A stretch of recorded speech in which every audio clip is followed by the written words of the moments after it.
तर नरेंद्र मोदींनी पंतप्रधान पदाचा राजीनामा दिला आहे। राष्ट्रपतींनीही त्यांचा राजीनामा स्वीकारलेला आहे। 5 मिनिटांपूर्वी मोदीजींनी दिला तडकाफडकी राजीनामा। आता देशाचे पंतप्रधान अमित शहा आणि गृहमंत्री योगी आदित्यनाथ होणार। देशाच्या राजकारणात मोठा भूकंप आणणारी एक बातमी समोर आली आहे।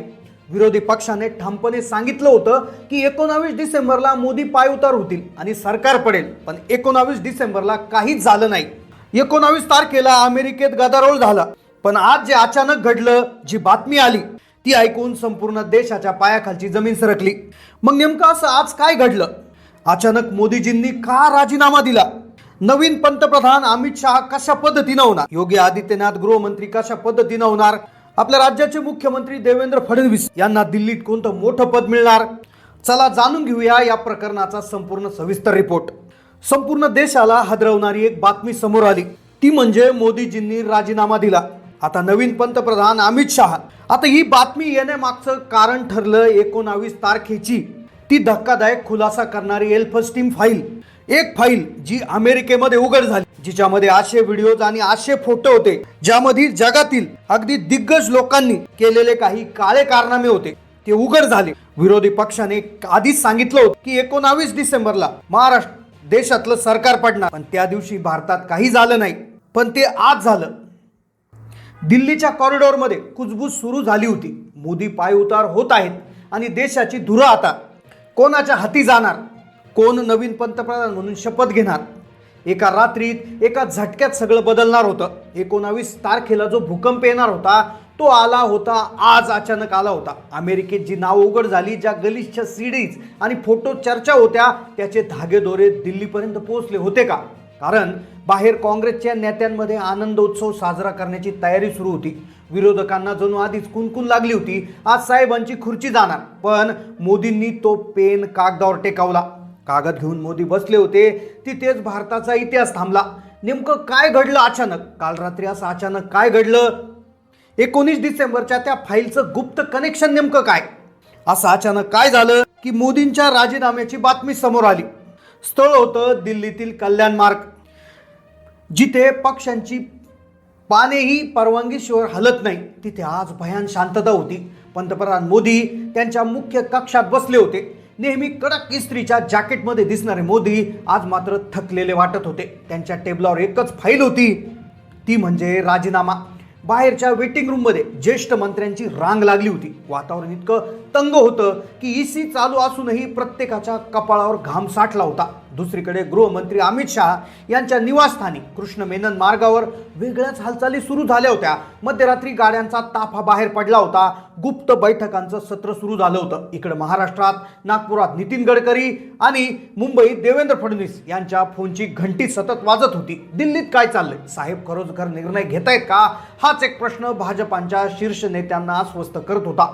मोदी त्या खुर्चीवर बसले होते, ती खुर्ची जी मिळवण्यासाठी त्यांनी 40 वर्ष रक्ताचं पाणी केलं होतं। हातातला पेन थरथरत होता, पण मन नक्कीच भूतकाळात गेलं होतं। कारण माणूस जेव्हा एखादी गोष्ट सोडायला निघतो, तेव्हा ती गोष्ट मिळवतानाचा प्रवास सुरुवातीपासून शेवटपर्यंत त्याच्या डोळ्यासमोर चित्रपटासारखा सरकतो। आज मोदींना तेच आठवत होतं। शेवटची मीटिंग ते घेणार होते। हा प्रवास संपवताना त्यांनी आपली सुरुवात कशी केली ती आठवत होती। मोदींच्या डोळ्यासमोर 1950चा काळ उभा राहिला। गुजरातच्या वडनगर स्टेशनवर वाफाळलेला चहा विकणारा तो लहानगा नरेंद्र। कोणाला माहित होतं की लोकांचे उष्टेकप उचलणारा हा मुलगा एक दिवस जगाच्या नकाशावर भारताचा झेंडा रोवेल? त्यांना आठवलं ते घर, तिथे विजेचा पत्ता नव्हता, स्वयंपाकघरात दूर असायचा, आईच्या डोळ्यात पाणी। गरिबी काय असते हे त्यांनी पुस्तकातून नाही तर पोटाच्या भुकेतून अनुभवलं होतं। लहानपणी मगरीनं भरलेल्या तलावात पोहून जाणारा तो मुलगा आज राजकारणाच्या मगरींसोबत लढत होता। तारुण्यात जेव्हा लग्नाचं वय होतं, तेव्हा या माणसानं झोळी उचलली आणि हिमालयाच्या वाटेला लागला।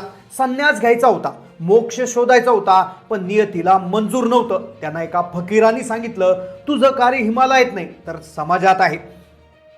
100 कोटी लोकांचं भाग्य तू उजळवणार आहे। ते तिथून परत आल्यानंतर त्यांचा संघर्ष सुरू झाला। राष्ट्रीय स्वयंसेवक संघ सकाळी 5 वाजता उठायचे आणि तिथे त्यांनी त्या ठिकाणी त्या मोहिमेमध्ये ते गेले होते। इकडे मोदीजींना सगळा इतिहास त्यांचा आठवत होता, तर दुसरीकडे गुप्त बैठका सुरू झाल्या होत्या। आता पुढचा पंतप्रधान कोण याच्यासाठी शर्तीचे प्रयत्न मोठ्या नेत्यांचे सुरू होते। पक्ष भाजपातलेच नाही तर बाकीच्या मोठ्या मित्र पक्षातले लोक देखील वेगवेगळ्या ठिकाणी मिटिंगा घेत होते. आता राजीनामा देणं त्या ठिकाणी सुरू होतं. इकडेच त्या ठिकाणी पंतप्रधानांच्या नावांची यादी तयार करणं सुरू होतं. पण इकडे मोदींना त्यांचा इतिहास आठवत होता. सकाळी 5 वाजता उठायचे, ज्येष्ठ प्रचारकांचे कपडे धुवायचे, त्यांच्यासाठी चहा बनवायचे. हेच कामं त्यांनी RSS मध्ये सुरुवातीला केले होते. आज पंतप्रधान जेव्हा ते झाले तेव्हा लोक त्यांना नावं ठेवतात. त्यांना माहिती नसेल की या माणसाने कित्येक रात्री संघाच्या कार्यालयात जमिनीवर झोपून काढल्या होत्या. त्यांना आठवली आणीबाणी जेव्हा इंदिरा गांधीच्या लोकशाहीला कुलूप लावलं होतं. तेव्हा हात नरेंद्र मोदी वेशांतर करून कधी सरदारजी बनून तर कधी संन्यासी बनून पोलिसांच्या डोळ्यात धूळ फेकत भूमिगत कामं करत होते. तेव्हाच अटल बिहारी वाजपेयी आणि लालकृष्ण अडवाणी यांनी त्या हिऱ्याला ओळखलं. आणि मग काळ आला जेव्हा ते गुजरातचे मुख्यमंत्री झाले. 2001चा भूकंप सगळं गुजरात उद्ध्वस्त होतं. पण मोदी यांनी फिनिक्स पक्षाप्रमाणे गुजरातला राखेतून उभं केलं. लोक म्हणायचे मोदी म्हणजे फॅसिस्ट, पण गुजरातची जनता म्हणाली मोदी म्हणजे विकास. आणि मग उजाडलं 2014. आठवतोय मित्रांनो, मोदींची लाट नाही तर सुनामी आली होती. 56 इंचाची छाती आणि पायाला भिंगरी लावून हा माणूस देश पिंजून काढत होता. दिवसाला 4 सभा, घसा बसला तरी आवाज थांबत नव्हता. अच्छे दिन आएंगे हा नारा नाही तर मंत्र झाला होता. विरोधक टिंगल करत होते चहावाला पंतप्रधान होणार, पण देशानं ठरवलं आणि 26 मे 2014 रोजी त्या चहावाल्याने संसदेच्या पायरीवर डोकं टेकवलं. आज त्या संसदेतून त्याच पदावरून पाय उतार होण्याची वेळ आली होती का? मोदीच्या हातातला पेन अजून कागदावर रेंगाळत होता. फ्लॅशबॅक संपला आणि मोदी पुन्हा एकदा वर्तमानात आले. खोलीतली शांतता आता जीवघेणी वाटू लागली होती. 19 तारीख अमेरिकेत उघड झालेल्या त्या एल्फस्टीन फाईल्स आणि त्याचा भारताशी जोडला जाणारा संबंध. विरोधकांचा दावा होता की त्या फाईलमध्ये असं काहीतरी घाणेरडं सत्य आहे की ज्यामुळे भारतात सत्तापालट होणार, मोदींना खुर्ची सोडावीच लागणार. बाहेर चर्चा सुरू झाली होती. झालं, खेळ संपला. आता अमित शहा येणार किंवा योगी येणार किंवा कोणतरी येणार. काही जण म्हणत होते मोदींनी स्वतःहून राजीनामा दिलाय कारण त्यांना आता मार्गदर्शक मंडळात जायचंय. पण सत्य त्या कागदावर होतं. मोदींनी पेनचं टोपण काढलं. शाही कागदाला स्पर्शच करणार होती. बाहेर उभे असलेले अमित शहा, राजनाथ सिंग यांच्या श्वासांची गती वाढली होती.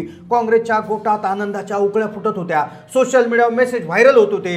मोदी रिझाईन, बिग ब्रेकिंग, एक सही, फक्त एक सही आणि भारताचा इतिहास बदलणार होता. मोदींनी कागदाकडे पाहिलं, एक दीर्घ श्वास घेतला आणि संपूर्ण देश ज्या क्षणाची वाट पाहत होता तो क्षण आला. मी नरेंद्र दामोदरदास मोदी भारताच्या पंतप्रधान पदाचा पुढचा शब्द लिहिणार इतक्यात. थांबा, इथेच थांबा. तुमच्या मनात जी भीती निर्माण झाली आहे, जी धडधड वाढली आहे, तीच धडधड सध्या सोशल मीडियावर करोडो भारतीयांच्या मनात निर्माण केली आहे. पण ज्याप्रमाणे चित्रपटात कट बोलल्यानंतर सगळं खोटं ठरतं तसंच काहीतरी आता घडणार आहे. मित्रांनो, मोकळा श्वास करा, कारण जी काही स्टोरी तुम्ही आता ऐकली, जे काही वातावरण आतापर्यंत तुम्ही पाहिलं तर ते सत्य नाहीये. होय, मोदींनी कोणताच राजीनामा दिलेला नाहीये. अमित शहा पंतप्रधान होत नाही आणि योगी देखील गृहमंत्री होत नाहीयेत. गेल्या काही दिवसापासून व्हॉट्सॲप आणि सोशल मीडियावर एक मेसेज वनव्यासारखा पसरतोय. दावा केला जातोय 19 तारखेला मोठं काहीतरी घडलंय आणि मोदींनी ताडकाफडकी राजीनामा आज दिला. काँग्रेसचे नेते यांनी दिल्लीत काहीतरी घडतंय असं विधान केल्यानंतर या आगीत तेल ओतलं गेलं. पण या व्हायरल मेसेजचं सत्य काय? जेव्हा आमच्या टीमने याची पडताळणी केली तेव्हा सरकारचा अधिकृत पोर्टल PIB फॅक्ट चेकने याला संपूर्णपणे फेक घोषित केलंय. मुळात हा मेसेज जुन्या काही बातम्यांचा संदर्भ घेऊन लोकांची दिशाभूल करण्यासाठी तयार करण्यात आला होता. एल्फस्टीन फाईल आणि 19 तारखेचा भूकंप हे सगळे एक रचलेलं षडयंत्र आहे. भारताच्या पंतप्रधानांनी राजीनामा दिला असता तर ती जगभरातली सगळ्यात मोठी ब्रेकिंग न्यूज असती. ती लपून ठेवता येत नाही. ज्या पद्धतीनं आम्ही तुम्हाला ही एक घटना सांगितली, जसे तुम्ही त्यात गुंतत गेला तसंच हे फेक न्यूज पसरवणारे हे लोक तुमच्या भावनाशी खेळतात. मोदी आजही पंतप्रधान आहेत, उद्याही राहतील. जोपर्यंत जनता आणि संविधान ठरवत नाही तोपर्यंत ते पंतप्रधान राहणार आहेत. त्यामुळे अशा कोणत्याही अफवांवर विश्वास ठेवू नका. तुमच्या मोबाईलवर असा मेसेज आला तर तो फॉरवर्ड करण्याआधी 10 वेळा विचार करा. तुम्हाला आमची ही सादरीकरणाची पद्धत कशी वाटली? सत्यापर्यंत पोहोचवण्यासाठी आम्ही घेतलेला हा स्टोरी टेलिंगचा आधार तुम्हाला आवडला का? हे कमेंटमध्ये नक्की सांगा. आणि हो, अफवांपासून सावध राहा आणि पाहत राहा. व्हिडिओ आवडला असेल तर लाईक करा. धन्यवाद.